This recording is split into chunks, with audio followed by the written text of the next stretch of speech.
Hi viewers, welcome to our channel. ప్రస్తుతం మనతో పాటు దాము బాలాజీ గారు సీనియర్ జర్నలిస్ట్ అని వాటితో మాట్లాడదాం.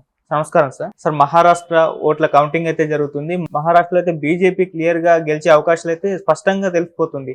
అయితే బీజేపీ ప్రభంజనం వెనుక పవన్ కళ్యాణ్ గారు కూడా ఉన్నట్లు మనం చెప్పుకోవచ్చు సార్. ఎందుకు అంటే ఆయన ప్రచారంలో భాగంగా వెళ్ళారు, అక్కడ చాలా బాగా మాట్లాడని చెప్పేసి ప్రశంసలు కూడా వచ్చాయి అప్పుడు.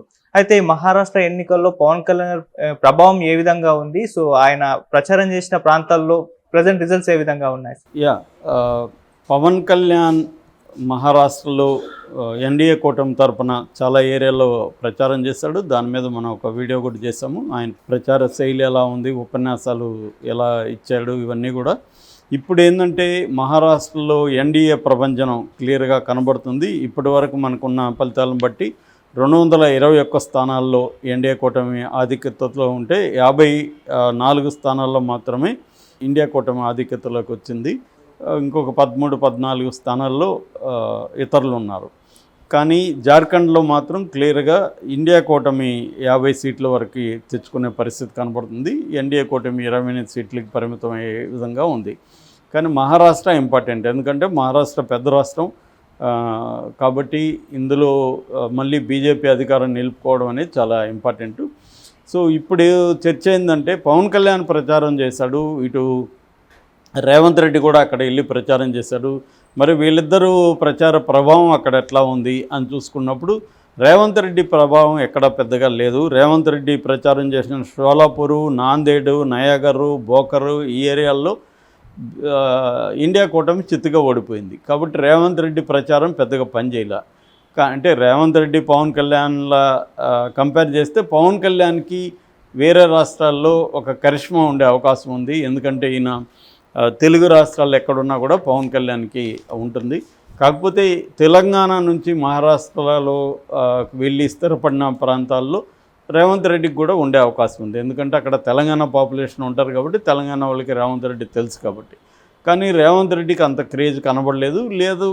అంటే అక్కడ పరిస్థితులు బాగాలేనప్పుడు ఎవరు పోయి ప్రచారం చేసినా కూడా అదేమీ పనిచేయదు. అక్కడ ఉన్నప్పుడు కొద్దిగా వీళ్ళు వెళ్ళి దాన్ని కొంత ఇంప్రూవ్ చేయగలరు. కానీ అసలే బ్యాడ్గా ఉన్న పరిస్థితి ఉన్న చోట పవన్ పోయినా ఇంకొకరు పోయినా కూడా అది జరగదు. అయితే ఈ పవన్ పోయిన చోట్లు ఏవేవి, ఆయన ప్రభావం ఏమైనా ఉందా అని చూసుకున్నప్పుడు పవన్ పూణే, బల్లార్పూరు, డెక్కూరు, షోలాపూరు, లాతూరు ఈ ప్రాంతాలకి వెళ్ళాడు. వెళ్ళిన చోటంతా కూడా మంచి మెజార్టీతో బీజేపీనే ఆధిక్యతలో ఉన్నట్టుగా ఇప్పటివరకు మనకి వస్తుంది. పవన్ కళ్యాణ్ వెళ్ళిన చోట్ల ఎక్కడ కూడా ఎన్డీఏ కూటమి ఓడిపోయే పరిస్థితి కనబడలేదు. ఇప్పటికొచ్చిన దీన్ని బట్టి పూణే, బల్లార్పూరు, షోలాపూర్లో క్లియర్గా మెజార్టీ కనబడుతుంది. బెత్తలూరు, లాతూరులో కొద్దిగా హోరాహోరీ ఉంది. కానీ ఎడ్జ్ అయితే బీజేపీ కూటమికే అక్కడ కూడా ఉంది. అంటే పవన్ కళ్యాణ్ దాదాపు మొత్తం 7-8 సభల్లో పాల్గొంటే మెజార్టీ ఇది అక్కడ ఎన్డీఏ కూటమికే విజయం వచ్చింది. ఇది పవన్ కళ్యాణ్ విజయంగా ఆల్రెడీ పవన్ కళ్యాణ్ అభిమానులు పెట్టుకుంటున్నారు. కొంతవరకు అది బూస్ట్ ఇచ్చి ఉండొచ్చు వాళ్ళకి. ఎందుకంటే తెలుగు ప్రజలు ఉన్న చోటంతా పవన్ కళ్యాణ్ చాలా జాగ్రత్తగా స్పీచ్ని కన్స్ట్రక్ట్ చేసుకున్నాను. నేను చెప్పాను, మామూలుగా ఆయన పద్ధతికి భిన్నంగా ఆయన ఊగిపోయి ఎమోషనల్గా మాట్లాడడం అనేది ఉంటుంది ఇక్కడైతే. కానీ అట్లా కాకుండా అక్కడ కన్స్ట్రక్టివ్గా మాట్లాడాడు. మోడీ మోడల్ ఆఫ్ స్పీచ్ని ఆయన అనుకరించాడని నేను చెప్పాను. హోంవర్క్ చేసుకున్నారు, ఆయన టీం కూడా హోంవర్క్ చేసింది. అక్కడ ఆయన ప్రధానంగా 2 థీమ్స్ని అక్కడ ఆయన తీసుకున్నాడు. ఒకటి నేషనల్ థీము, 2 లోకల్ థీము. ఆయన ఏంటంటే ప్రాంతీయ సమస్యల్ని పట్టించుకుంటూనే ప్రాంతీయ పార్టీగా ఉంటూనే జాతీయ పార్టీగా ఉండాలి అని చెప్పడానికి ఆయన శివసేనని జనసేనని కంపేర్ కూడా చేశాడు. ఈ 2 కూడా ప్రాంతీయ పార్టీలుగా ఉంటూ ప్రాంతీయ సమస్యలను పట్టించుకుంటూ జాతీయవాద పార్టీలుగా ఉన్నాయి. బాల్ ఠాకరే నాకు ఇన్స్పిరేషన్ అని చెప్పాడు. ఎక్కడైనా వెళ్ళినప్పుడు పవన్ కళ్యాణ్ ఆ ప్రాంతంతో తనకున్న అనుబంధం, ఆ ప్రాంత నాయకులతో తనకు లేకపోతే తన కుటుంబానికో తన తండ్రికో అన్నకో ఇవి చెప్తుంటాడు. అంటే పర్సనల్గా నెరేటివ్ని వెళ్ళడం వల్ల కామన్ పీపుల్కి కనెక్ట్ అవ్వడం అనే ఒక సక్సెస్ఫుల్ స్ట్రాటజీని పవన్ కళ్యాణ్ ఫాలో అవుతాడు. సో అలాగే అయ్యాడు. అట్లాగే అక్కడ లోకల్ ఇష్యూస్ని లేవనెత్తాడు. అక్కడ డెవలప్మెంట్ ఎన్డీఏ ప్రభుత్వంలో డెవలప్మెంట్ ఏ స్థాయిలో జరిగింది, ఇంకొక 5 ఏళ్ళు ఇస్తే ఎట్లా చేస్తారు, ఇవన్నీ మాట్లాడారు.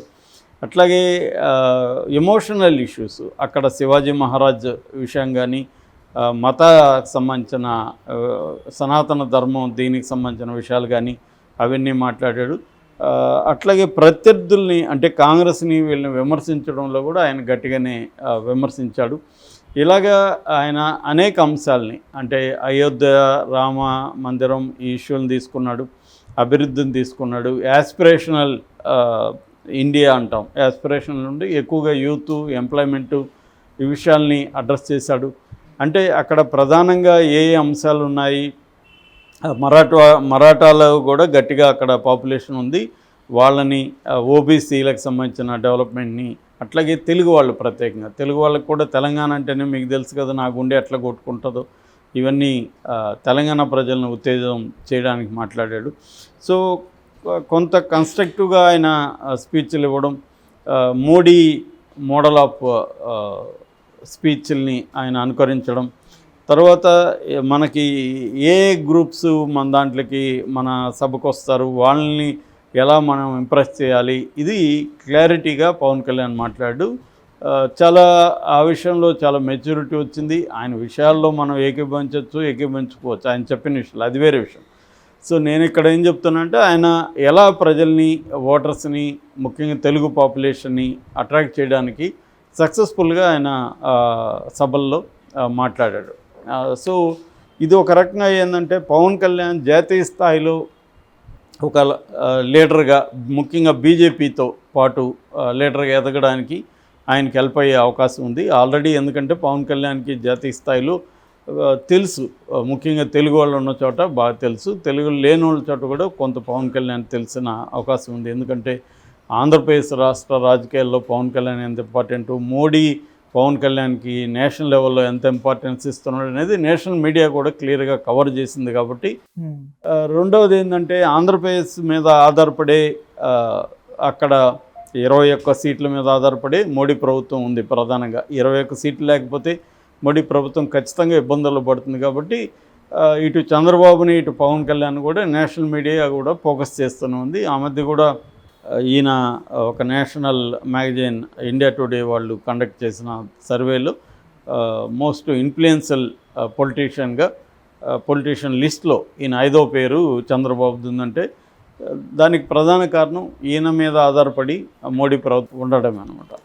సో ఆ యాంగిల్లో పవన్ కళ్యాణ్ మెల్లమెల్లగా ముందు సౌత్ ఇండియాలో ఇంపార్టెంట్ ఫిగర్గా ఎదగడం, దాని తర్వాత నేషనల్ లెవెల్లో బీజేపీకి ఉపయోగపడడం ద్వారా తను కూడా నేషనల్ లెవెల్లో ఒక నోన్ పొలిటీషియన్గా ఎదగడం అన్న ఒక లాంగ్ టర్మ్ ప్లాన్ పవన్ కళ్యాణ్కి ఉంది. అది సక్సెస్ఫుల్గా ఆయన చేయగలుగుతున్నాడు అనేది కూడా మనకి మహారాష్ట్ర ఎన్నికల్లో మనకు కనబడుతుంది.